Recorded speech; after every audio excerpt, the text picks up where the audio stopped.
through my veins. On the pitch where the glory remains, the cockerel stands brave on the crest. North London pride, this ain't no jest. From lane to the new shining ground, echo chants where the legends are found. Heroes carved in the heart of time, we march on through grit and grime. Oh Tottenham, Tottenham till I die. Raise the banner, let it fly. Through the rain, through the fire, this is my club, my only desire.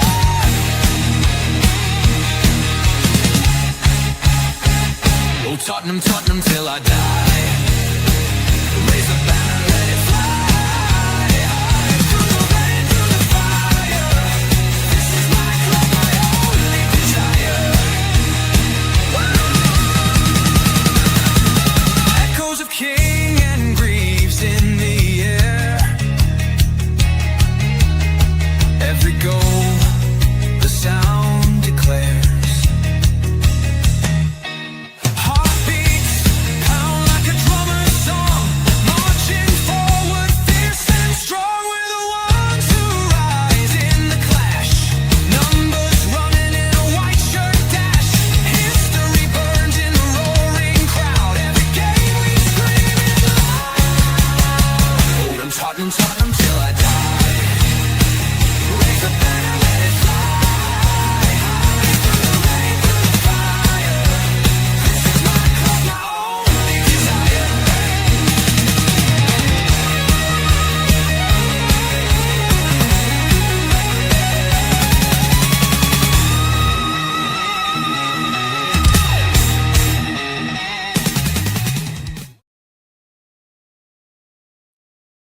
Tottenham fans, we are not dead yet. After everything, the losses, the anger, we're going down shouts. Tottenham Hotspur have finally done it. A massive 1-0 away win at Wolverhampton Wanderers yesterday. I don't care if it was scrappy. I don't care if it wasn't pretty. That was a huge result. That fight, the character, the team that still got something left in the tank. The first win of 2026, suddenly people are starting to believe again. We've been written off, we've been laughed at, even by our own fans. But if this team can build in this, we might just have a chance to stay up. So the big question is this the moment everything changes, or we're getting carried away? Let's talk about it. This is the player rating show. This is where I go over the ratings of the Tottenham team and see how they played, how I did them yesterday. And look, just on yesterday, I was very happy. I was over the moon yesterday. I was buzzing yesterday. But there was a little bit of a kick in once we knew the West Ham results coming in, because we thought, right, we're out the bottom three and goal difference. We're equal points. It's all to play for. We can now build on this. But that second goal by West Ham, that was a sucker punch. And it was a little bit like the sucker punch we felt with Brighton the week before, where they equalised. And now the gap's back to 2 points where it was before we started yesterday. But West Ham start ahead of us next weekend. They're away to Brighton on the Saturday at 3 o'clock. We don't play it to Villa at 7 o'clock. So by the time we play Villa, we could be 5 points behind West Ham. Have we really got to the point that we're really relying on other teams to do us a favour? Have we really got to the point where we're relying on Brentford or teams like this doing a favour? And sadly, it is. I mean, we're going to go into that game next Saturday, all hoping Brentford get a result against West Ham. But the West Ham game yesterday itself, that should have been an Everton win. That should have been a penalty given to West Ham. It was handball in the box, but that's VAR, isn't it? That's refereeing decisions this year. That's everything that we despise of the system that's being used in Premier League football at the moment, because that could be a decision yesterday. That decision yesterday at the West Ham game could come back to haunt us at the end of the season. If VAR and the referee followed the rules correctly and followed their procedures correctly, that should have been a penalty to Everton. Now, there's no guarantee Everton would have scored the penalty. The keeper might have saved it, the player might have skied it. But beside the point, a penalty should have been given. We did all we needed to do yesterday. We got the win. And we've got to see where that leads us. And what we've got to do now is gain confidence from that, gain the place that we can do it. And maybe, and with the manager, with De Zerbi, lead us on this run to get us out of safety. It's only 2 points. A lot of twists and turns can happen yet, but West Ham start first next Saturday. We're going to be all glued to one way or the other of that game, and where we land up and where we end up next Saturday evening, because I think there's twice we kick off the same time as West Ham, and there's twice West Ham kick off before us. It's going to be interesting. It's going to be really interesting. And that win for West Ham yesterday, that will give them a lot of confidence against a very good Everton side. And I know a lot of fans will say, well, look, what you moaning about, VAR and all this, but these decisions will go against you eventually. These decisions, you count them up over the season. You look at the opportunities that, especially when you're down the bottom fight for survival, you look, if you're fighting for Champions League, right, or you're mid-table, say, so forget Champions League, you're mid-table, and you know you're not going to go any further, and you know you're not going to go down. You're not too bothered about other games, or you're not too bothered about VAR decisions. You may have a bit of a laugh about it. Oh, that should have been given, but it's not going to affect us. If you fight for Champions League, I suppose you could have the same narrative that if you're fighting for a team of Champions League and they know they're playing before you, and it's a game that you know that you're 2 points behind, but the other team, don't get a penalty, or VAR doesn't rule in your favour. And we've had a lot of VAR decisions ruled against us all season. You're going to be a little bit ticked. You're going to be a little bit miffed. You're going to think, will that cost us Champions League? But when you fight for your lives down the bottom of the league, every point counts. Every decision counts. This is about survival. This is about staying in the Premier League. This is about keeping our 49-year history of staying in the top flight. And look, we could do a whole show on VAR, and we probably will do this week, on where we're not getting any of the rub of the green, that decisions going against us. And it knocks me a little bit. It just knocks me a little bit that if they followed the job correctly, that should have been a penalty. And it's like in our game as well. The Wolves player should have been sent off yesterday for a 2-foot tackle on Bazuma. He got a yellow card, but nobody's gonna. The VAR not going to overrule Anthony Taylor, are they?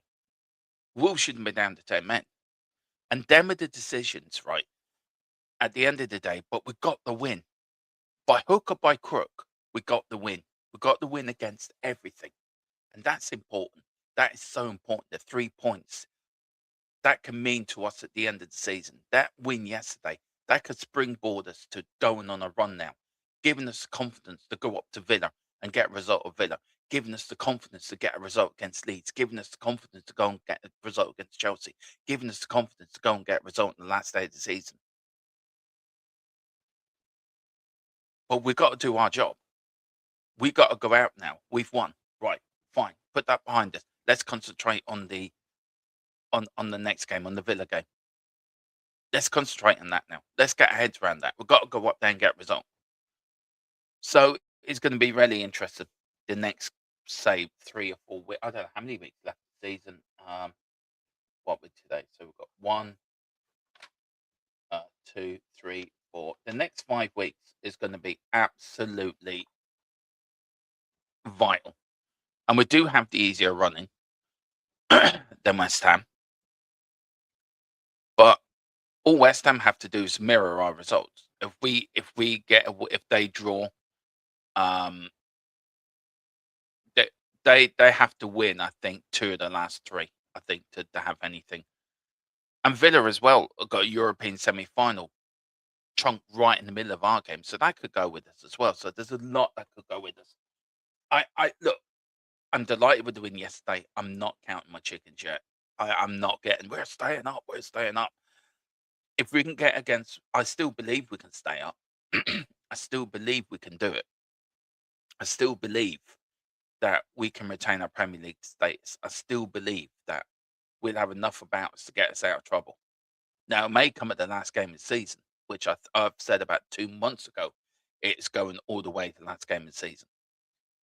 Um, but we're going to have to wait and see, aren't we? Let's rock a few people in, and then we'll get on with the player ratings. Of course, we will. So I'm going to leave that there. My notes there. We'll bring them across in a minute. Big up to Steph. Hope you're doing. Big up Dermot. Love the intro music. Yeah, so do I actually. Column sang that, and Column's done a rockier version. There's a rocky version coming out soon. Yeah, I can't wait to people hear that. It's absolutely brilliant. A win's a win, 100%. A win is a win. I take anything at the moment. A win is a win. Goal difference could be a saviour. Could be. Well, we just have to get equal on points with them first. Big up to DJ, big up Domo. We just got to win regardless of style. Just win and see where it gets us. Coins exactly 100%. Big up Steph. Steph says, could have, should have, would have, but at the end of the day, it didn't. I know. It's just frustrating. Evening Dermot, last night's game was a good result. I was absolutely but it was an absolute ball fest. It wasn't the greatest game of football, but if you can pick up 3 points playing badly, then I think you got something about you. Scoring goals is fighting in relegation scrap. Both Leeds and Forest found theirs and dogged their way out of it. Yep, it's gonna go all the way last game of the season, I'm telling you. Yeah, Razik's terrible tackle on but he should have been sent off. He should have been sent off, but he wasn't. And that's an inconsistency of VAR and the referees this year. We have an easier running. Yes, we do, but just because we have an easier running doesn't look. I don't think Villa's an easy game. I don't think Chelsea's an easy game. I actually don't think Everton's an easy game, to be fair. I think the first 3 games in our running were the easier ones to pick up points, and we didn't. So now we rarely got to, and I was saying it before, if we get to Leeds and Chelsea, we're going to definitely know where we are. Big up Steph. Villa are wobbling again in the Premier League and have Europa semi-final. Yeah, I know. Ironically, Arsenal might help by beating West Ham. Do you know what, Steph? I watched Arsenal last night, right? And Arsenal are not playing well at the moment. They're really not. I'm I get what you're saying, and I do. It's hard because I want to do it our way, and yeah, it would help us if Arsenal beat West Ham, but I don't take any game for granted now. A game that looks easy on paper may not end up being paper, and the way fate has laid this season, I'm just taking it one game at a time, and if we can do our bit and win and put the pressure on West Ham, then hopefully that will be enough.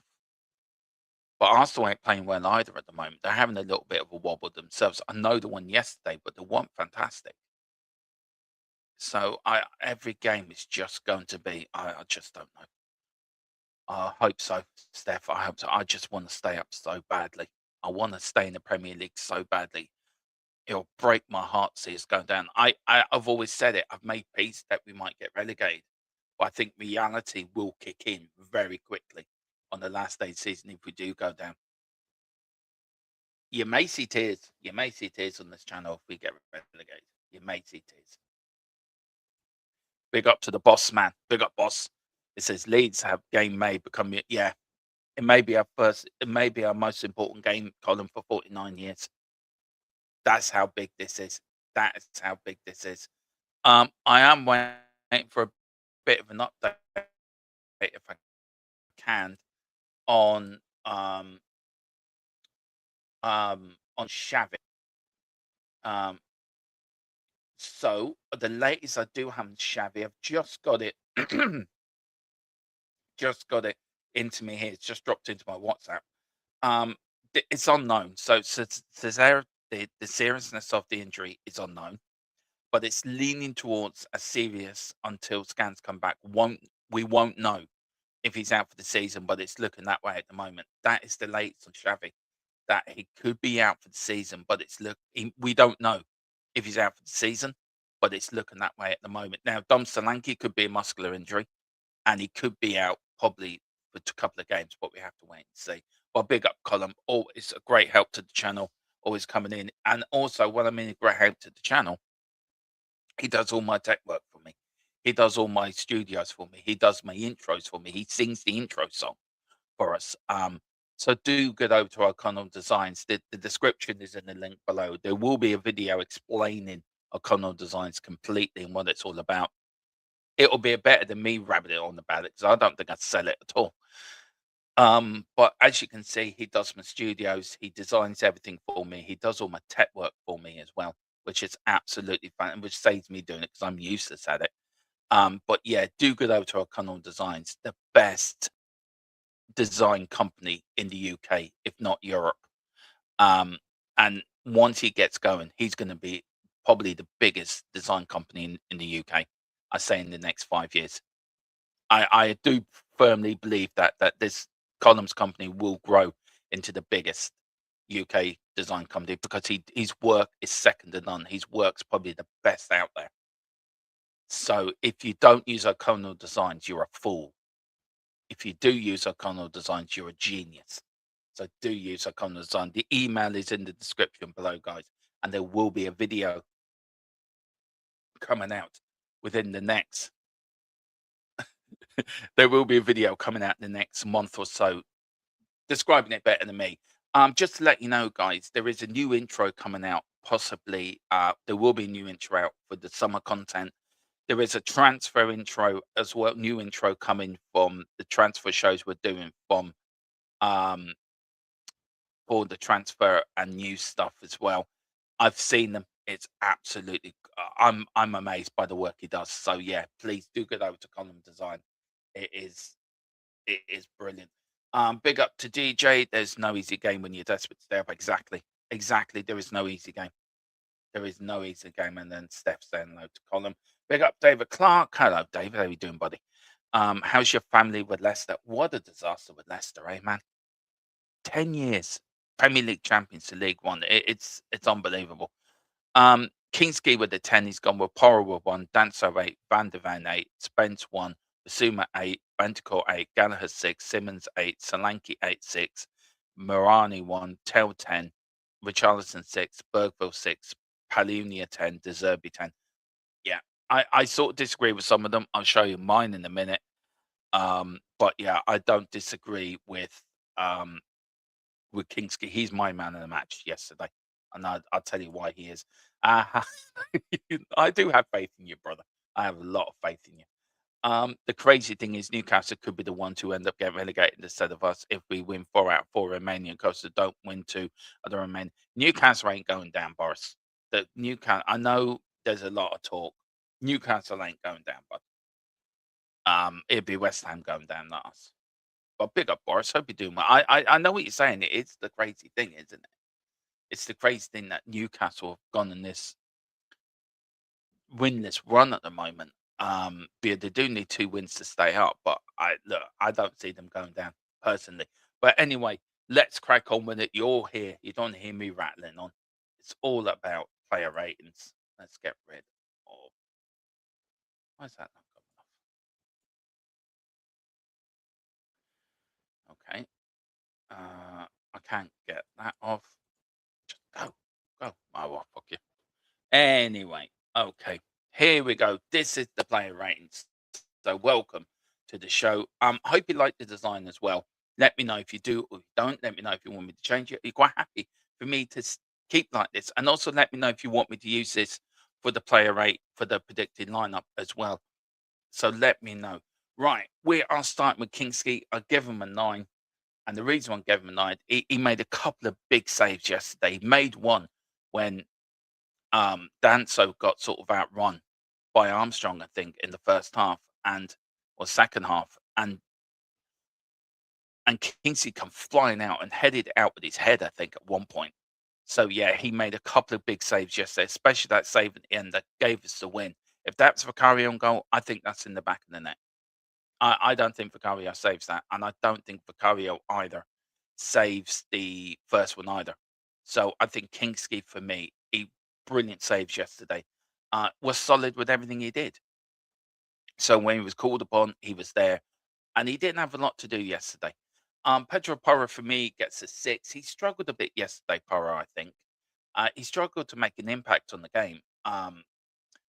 But he did play a great pass to Xavi early on in the second for an opportunity. But he did back the way. He did sort of put his body on the line late on, but he does get 6. I give to both centre backs 7s. Kevin Dance. So he had a few iffy moments yesterday. I think one when Armstrong nearly got at him, when he did beat him to the ball when Kingsley had to bail him out.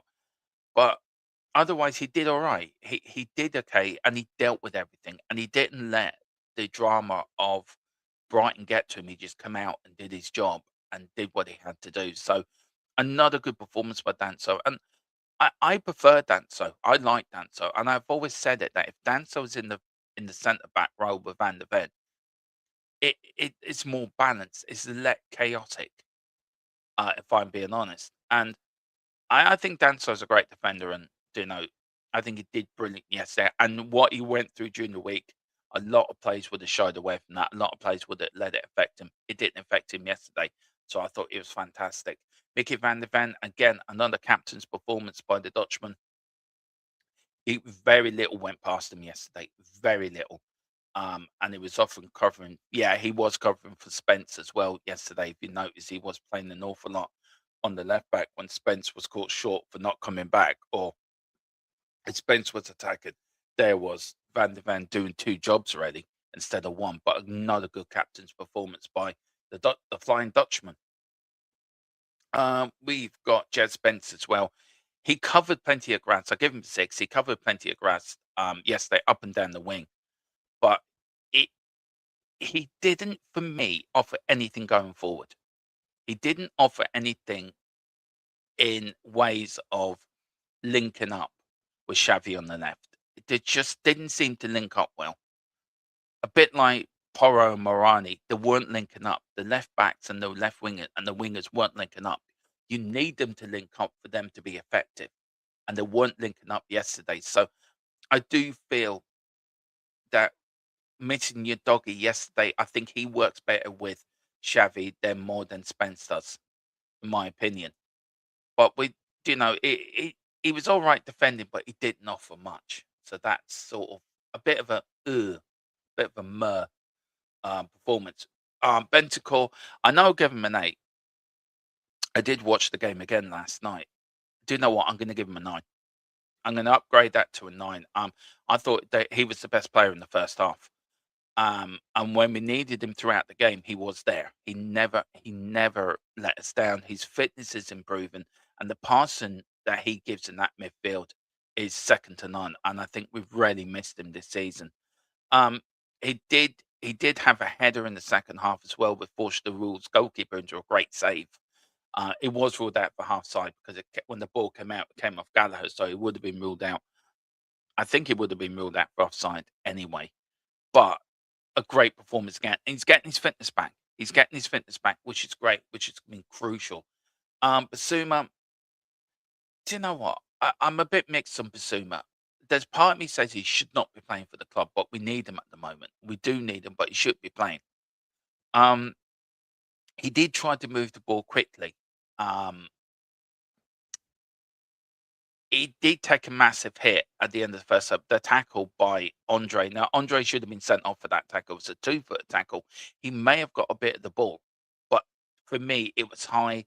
It was reckless. That should have been the sending off. And that was the point I was trying to make to start the show about VAR decisions going against you. And when you're in that relegation battle and you've got teams around you that are getting away, like the penalty West Ham should have been given, Wolves shouldn't have gone down to 10 men. These little decisions will go against you at the end of the day.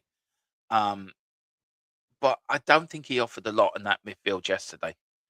And I hope that for the Villa game was start with Gray in that midfield, Gray and Bentancur, and Bergville, because I just feel that three offers you more than a Bentancur, Basuma, Gallagher three. Maybe I'm wrong. Maybe a lot of people will disagree with that, but I do believe that they will offer you more than the three we had out yesterday. And I just thought Basuma again was poor. Um, on Gallagher, he gave everything he had. He covered the pitch. He didn't offer much going forward as a 10, but another sort of good display by him. He did his job and he was there and he was effective. But going forward as a 10, trying to set up the attack, trying to link up the midfield with the attack, I don't think he did it. I would have put Xavi in that 10 role. I would have put Richie on the left, 10 on the right. Or do you know what I mean? Slanky up front. I think that offered you more. I don't think Gallagher is that. I think Gallagher's more of an 8 and leaving there, and I think he's a battling 8 as well. If you can get him doing that, I think he can be more effective than playing in the 10. I don't think a 10 his position. So I give him a 6. I give Xavi a 6 as well. I know a lot of people, I know David gave him a higher score than me, but he did struggle to create in the first half, I thought. And he had the opportunity in the first half where he was played through. All he had to do was beat the keeper. He had the whole goal to aim at and he skied it. He's very emotional at the moment, the way he's playing. He's very emotional with the way that he's going about his game. And it's affecting, I think, a Xavi early in the season. That's in the back of the net. Where we are now, I think he's getting emotional and I think he's getting let it get to him where we are in the league, where we are fighting for relegation. I think he's finding it tough mentally. And then, of course, he went off with his leg injury. As I said, we won't know, but it does look like he could be out for the season, but we won't know yet until the scans come back. And as soon as I get any news, I'll bring to you first and fastest on that. Um, he went down under a challenge soon after the byline, tried to run it off, but collapsed, then seemed to be saying he wanted to come on again, but was taken off on the stretcher. That just shows the character of Xavi. That shows the character of him. That his leg is damaged, but he's saying, "No, I want to come back on. I want to do my bit. I want to get this win." That shows the character of the man. That shows the character of the player, and everyone can slag him off. But if you've got a player that is injured, that collapsed again after trying to run it off and wanted to come back on, that gives me all I need to know. He's a fighter, and he's players that if we stay in the Premier League, we're going to have to build around. We're going to have to build a team around Mickey van der Ven and Xavi. We're going to have to get rid of some of these players and build better players and bring better players in for these players to play with. Because if you do that, this team will fly. This team will get going. And then for Dominic Solanke, of course, lasted only 38 minutes for having to come off, which looked like his hamstring, but we don't know yet. It was said that De Zerbi did say it could be muscular, but we don't know. Again, it's another one we'll probably know tomorrow. It gets a 5 for me. Should have had a penalty. I think it was 50-50 if it's a penalty or not, but we never get a penalty anyway. So any player that goes down in the box won't get one. But I'll give him a 5, but another poor game as well. But Solanke. Richarlison, who came on for Solanke, he gets a 5 for me. Fought away, but didn't really do much. Matthias Tell got a 6 for me. Came on for Morani, I think. Came on for the second period. He did cause a few problems down the flank, but he played better than Morani, and I would start in the next game. Lucas Bergville came on as well. Come on for Xavi. Did his bit, was energetic and got around, was brilliant. Palunia now for me, he gets an 8 for me. Got the goal, was there, kept himself on side and just put himself at the right place. But again, the second man that scored against Wolves this season, he got the late equaliser in the first game, and he scores a late winner for us yesterday to get our first win of 2026, which is going to be vital, I think, guys. But let me know. Right. Let's see what David says. Outside Kingski save. What did Tell do? They'd chase the list cause chase the list cause to keep the ball in when it looked like it was going to go kick was as good as anything else supposed to. Yeah, I agree. But I don't think it was a a 10 like you gave them. Without Tell doing that, Spurs would have not scored. It's that simple. No, I get you. I called Spence Heron because he looks like he has one leg. He does a little bit, to be fair. My pet Budgie has more creative than Gallagher and Morani and Bertha. Bertha gets an awful lot of hate, and I don't know why. He gets an awful lot of hate, and so does Archie Gray. And I think it's a little bit unfair that they get hate. I really do. I think they're better players, and I think they're better player than Morani. I think they're better player than Basuma. So I don't know why we're hating on these youngsters. Really don't. It really gets my goat. If you look again at Simmons' shot, the defender put a great block, tackling, deflected for a corner. So it wasn't. I did look at it again, David, and I'm just thinking. I know the defender put in a great block, but do you think he could have took earlier? Do you think he could have done better with it? Do you feel also, and I'd love to know what people think, put it in the comments. Do you think this situation is getting to Xavi a little bit? His emotion he's letting his emotions run with him, with his reactions. You look at last week with the Brighton, he was buzzing when he scored the winner, and he was close to tears with the defense, with the draw. Do you feel that he's just letting it emotion? And I still stand by. We need to build a team around this kid, because if he's willing to come on, willing to come back on with a busted leg to do his bit to save us from relegation, that tells me all I need to know about Xavi. That he's a player that's willing to fight for the shirt, that cares about the shirt. And there ain't many players on that pitch that care. And he does care. He does care. And I think Bentancur cares. I think Gallagher does care, actually. In a way, I think, though, no, it was a tight in the box, and the shot as soon as he got a half yard, it was good defending, but I don't know. I don't know. I don't know. I just feel that player of his quality should have done better. But no, I get your point. It was good defending. But I just feel that I don't think Bazuma cares. I don't think Spence gives a shit. Danso cares. Kingsky cares. There's a lot of players in that team that care. They really do. Right. On Solanke, the injury isn't as bad as first looks. I've just got this a few minutes ago. If out, it may be 1 to 2 games, but it's looking positive that it could be back for next week at this stage. So it's not as bad. It's not his hamstring, but it's definitely not his hamstring then. It's probably just a muscular injury, and he could be out for 1 2 games, but it's looking positive. So he could be back for the next week. So that is the latest we have on Solanke.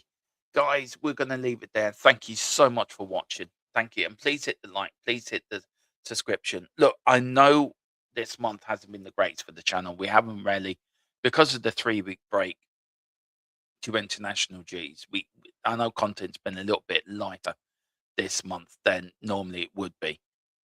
But rest assured, we're back to normal now, back to content every day, pumping it out for you as quickly as we can.